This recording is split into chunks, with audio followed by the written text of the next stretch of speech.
Fatigue in this case, pretty much all material will fail by fatigue, but for what I'm talking about, we focus more on metal because that's probably better understood than other material. So fatigue basically is related to the load that when you have a fatigue load, that means your load changes, or your load more like a cyclical load instead of static load. So you could think that, of course, the period could change quite a lot. For example, for airplanes, sometimes you are thinking of takeoff and the landing is one cycle. Depends on the components you use. For example, for the landing gear, that's one cycle, right? For others, the cycle will be shorter. For example, the wing, while you're flying, you have turbulence, and the wing is kind of flap around from vibration. So that period will be much shorter. So in the x-axis, in this case, I have is the cycles, and you could plot it in time, and that time period will be very different. It depends on your application. So the load or the stress will change from a minimum to a maximum and come down and then repeat again. So that's what we call a cyclical fatigue load. First, we deal with constant amplitude because that's where the engineers are good at. So if we can approximate it, the load as a constant amplitude, then things will be easier to deal with mathematically. So you can represent now the load instead of, like before for static load, we only have one value, which is how big is the load, the amplitude of the load, right? In this case, we just looking at the amplitude, you have the average or the mean value, which is the max, and the mean, which that is fluctuate about, and also the ratio, which sometimes this maybe represent the range, is the difference between the minimum and the maximum. Here, the frequency didn't even show up, right? So the frequency, for most of the material, as long as you're not going up, down, like crazy, the frequency is not that critical. So most of the time, when you characterize a fatigue load, you only characterize based on these two parameters, not the frequency, not the frequency doesn't come into the conclusion of the equations. So there are, when you talk about fatigue, there are different stages of fatigue, for metal at least, and probably for all other materials similar. The crack initiation, or sometimes you call crack incubation time, is when you have damage introduced to the material, but you cannot see it yet, right? So if we use the car as an example, you probably will not see any crack in the axle of your car or for a while. But that doesn't mean that the axle there's no damage developing in the material. It's just that you are not seeing it yet, okay? And then you start to see at some point, you will see a small crack. The question is, what's that crack going to do? And then the crack, obviously, at least that's the assumption, is under each cyclic loading, the crack will propagate just a tiny bit. So it's a progressive damage. The crack will propagate, and when the crack reaches certain critical length, then if not taken care of, the crack will fracture the whole surface. So what I'm showing here is essentially when you break, is a very important tool for understanding how the component failed is that you look at the fracture surface, and then you can determine what is the cause of the failure. And in this, that's what we call the post-mortem analysis. So in this case, you can look at the crack initiation and say, oh, we had a void over there, or we have a ding, or something like that, right? So we can understand what is the root cause that have the crack started. And then we can look at the crack propagation phase. If I look under the microscope, and I can see this striation, that is basically each of these band is correspond to cyclic loading. So I can see how fast the crack has been propagated, whether it's agree with what we expect to see, or it had abnormal crack growth behavior. And then eventually when it's fractured, you can measure how long is the critical crack length, and then determine whether your critical fracture condition was met, or it was fractured prematurely. So this gives you a lot more information. Okay, so as I said, your material damage develop as soon as you start to use the material, or soon as you put load on the material. So usually that have 4 phases. Sometimes people will say 3 phases, depends on how they classify it. The first phase is crack nucleation.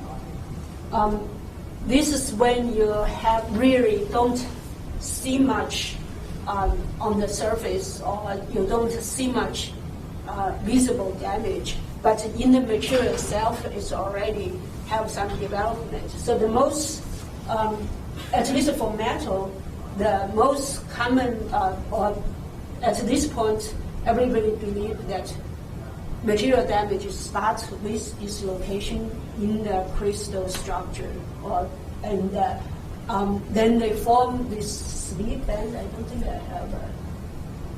Right. So you can see, actually that's one of my research is looking at these slip bands and trying to, based on this slip band, to predict how eventually the damage will develop. So that's at a very early stage by plastic deformation. So dislocation is almost like analogy to plastic deformation. So the material goes through plastic deformation first, and then it develops these slip bands, and these slip bands, of course, generate stress concentration, and then eventually you will have micro crack nucleation. And so that's crack nucleation side. So once you have this micro or small crack, like what you see here under microscope, some of them were basically not doing much, so they were just there. But the others might grow. So that's what we call it. If you look at, for example, this picture, I don't know what's the percentage, but it's basically a bimodal distribution. And they tend to cluster together. They are not like a single crack. But eventually, this crack will eventually one of these crack, or maybe a few of these micro crack will merge together and then now become a visible crack. That's what we call a dominant crack. And then this dominant crack will drive the eventual fracture of the material if it's not taken care of. So that's what we call the micro or macro crack propagation. So macro, basically by definition, is when you can see it by your eye. There's not a very rigid definition of how long a crack is considered a macro crack. Some will compare the size of the crack to the grain size. If it covers the length of the crack, spans a few grains, then it becomes a macro crack. And so that's the stage where fracture mechanics come in, that we can use stress intensity factor or crack length to characterize the crack propagation. For us,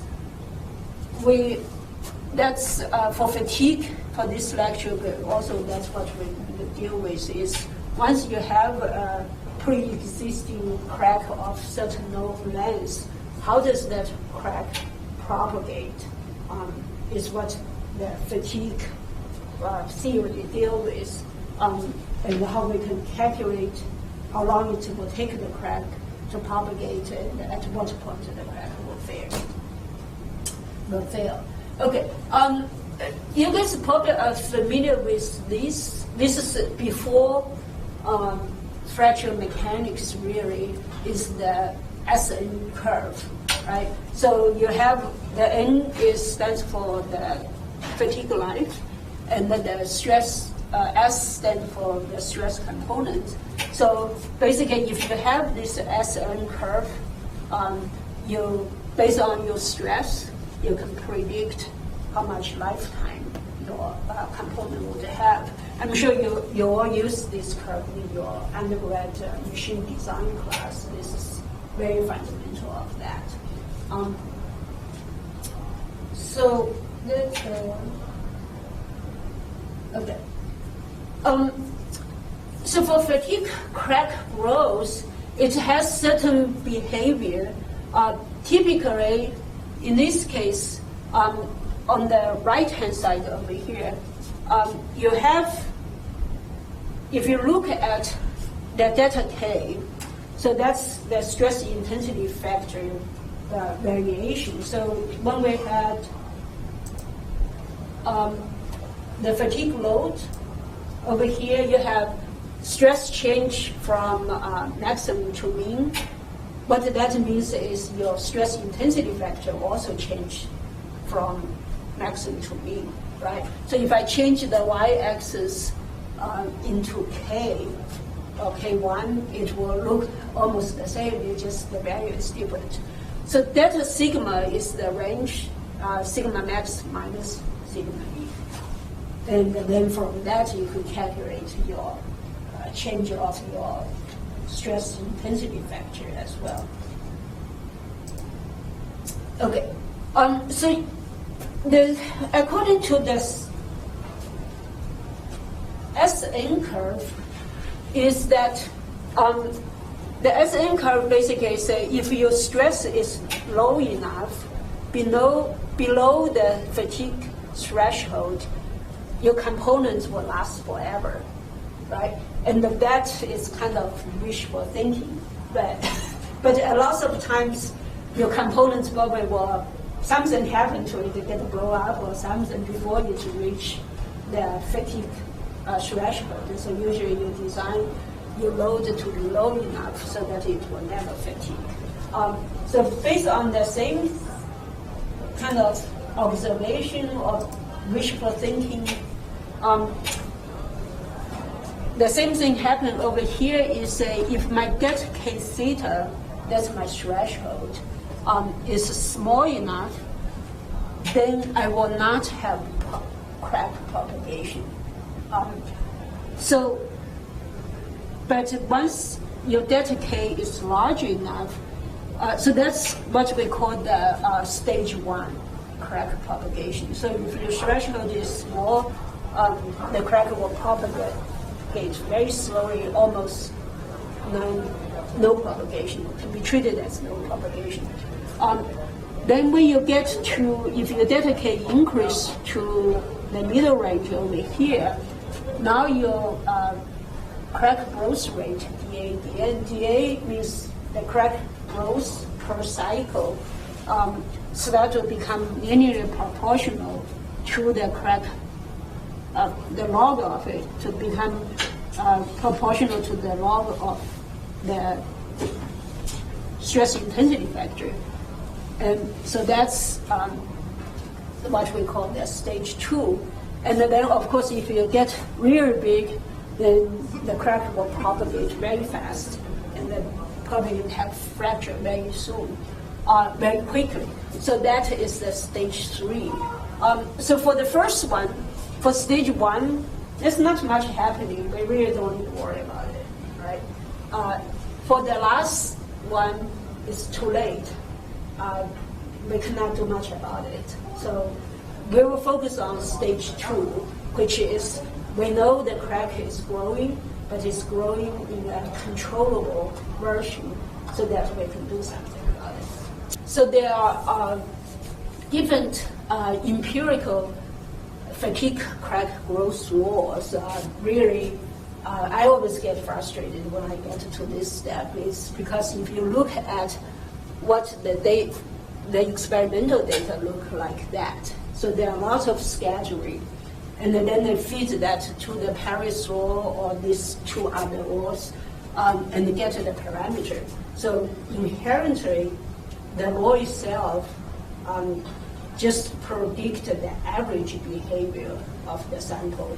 So keep this graph in mind, right? So when we are undergraduate students, when we have an equation, that equation is absolutely right? Newton's second law, there's no variations. But when we come to fatigue, you could think of a curve is not a curve, it's more like a band. Okay, so you have the variation over here. But in any case, that kind of problem we really cannot deal with very well. So we will fit that data into a curve.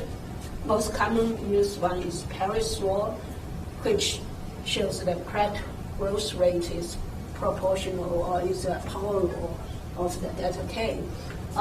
Notice that, so when we talk about load, fatigue load, there are several parameters, right? We talk about the delta K, which is the span between the sigma minimum to sigma maximum. You have also the average and then the ratio. So in Paris law, it only considers the delta K, which is the maximum and the minimum. So that means that if I'm this way or that way, doesn't really factor into that equation. So these 2 additional laws, which you can choose, it become more complicated, but they take more things into consideration. So for example, for Wolff's law, it includes the Kmax and the rate, Kmax is calculated from the change of the delta K and also the ratio. So that way, you take that into consideration a little bit more. And then, of course, the Foreman's law that is a different equation is still considered that rate. So, but Paris law is the most common one you will see. But if you get your material, it's better to search to see what is the fatigue growth law for that specific material. And if all things fails, you have to do experiment to get that. Right? But hopefully, you don't get into some exotic material that you have to do experiment to produce that curve over there.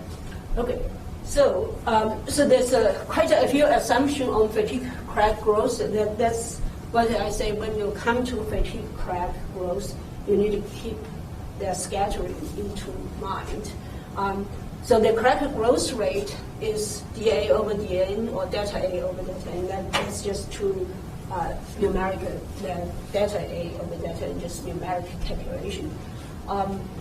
Usually the mode of crack extension is corresponding to open crack, and then there are ways to, if you have a mixed mode crack problem, how do you how do you calculate a delta K that is relevant for the case and use it for the crack propagation. The crack growth rate is sensitive to change in the applied load per cycle, that's the delta K. Also, your plastic zone size should be small compared to the thickness of the body. This is something that we will talk about later when you have. So what do you guys think? Do you think that plastic zone, if you have a large plastic zone, it will make the crack propagate fast or slower? Slower? Why?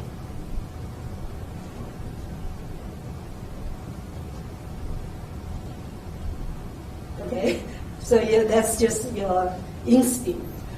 Okay, so think about that, because when we'll come back later to say, okay, what happens if we have a large plastic zone? How will the crack behave? Okay, fatigue crack does not grow if your delta K is smaller than the threshold of the.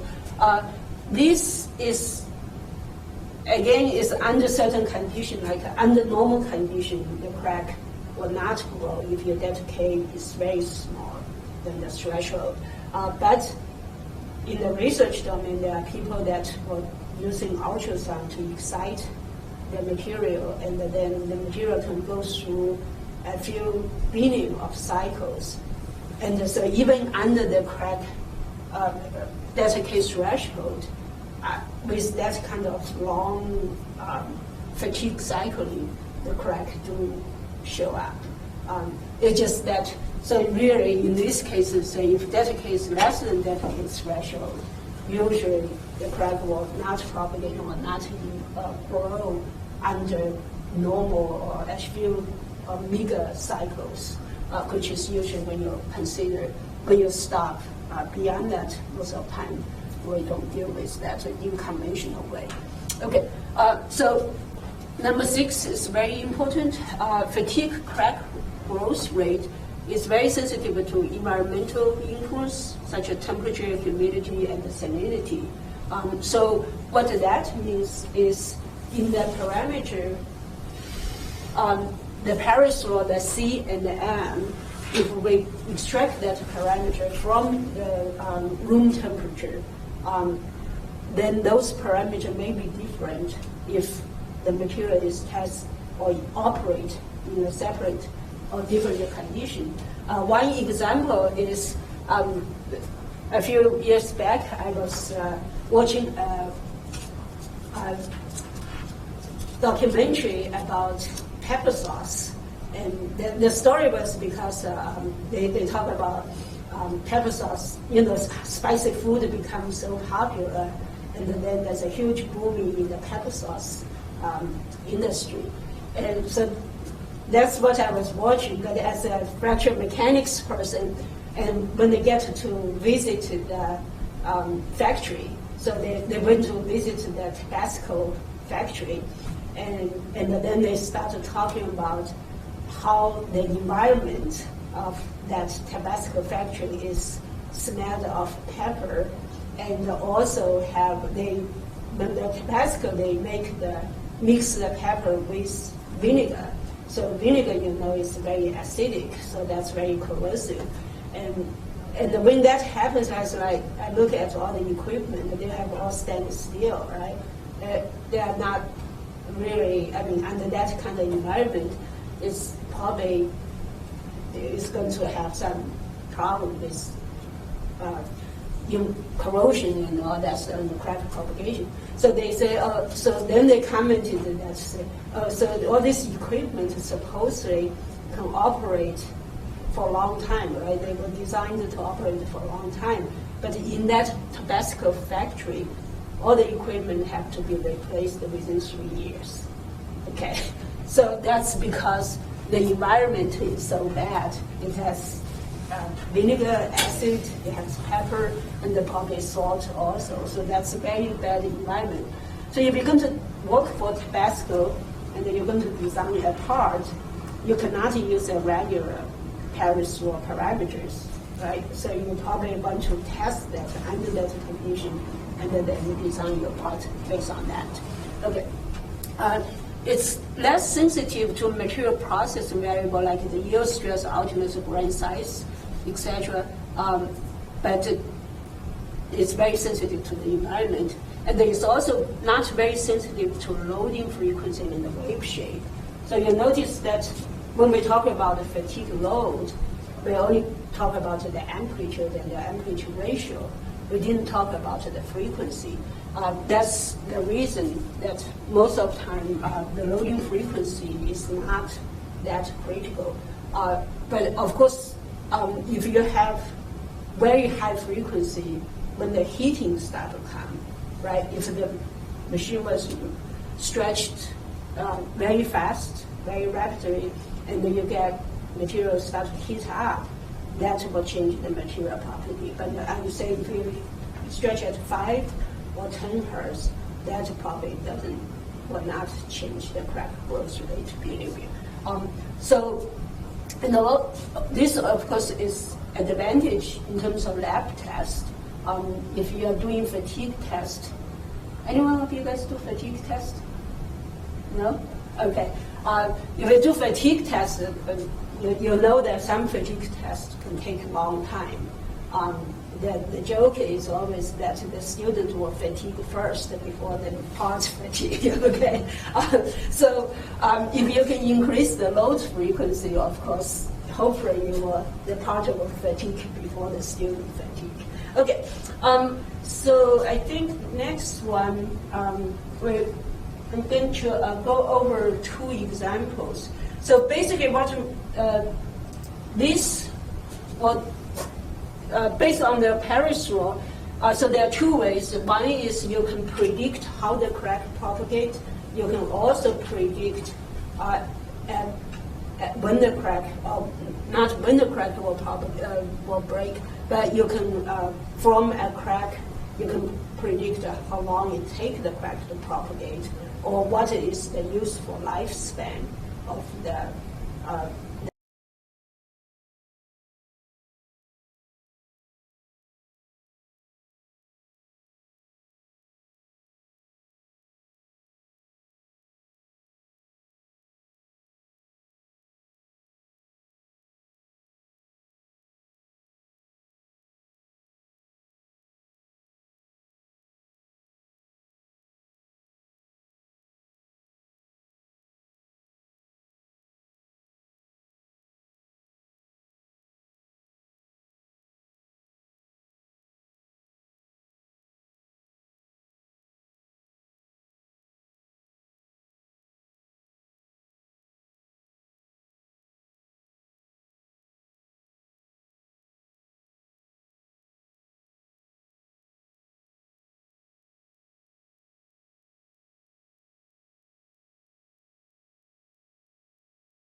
component before it breaks.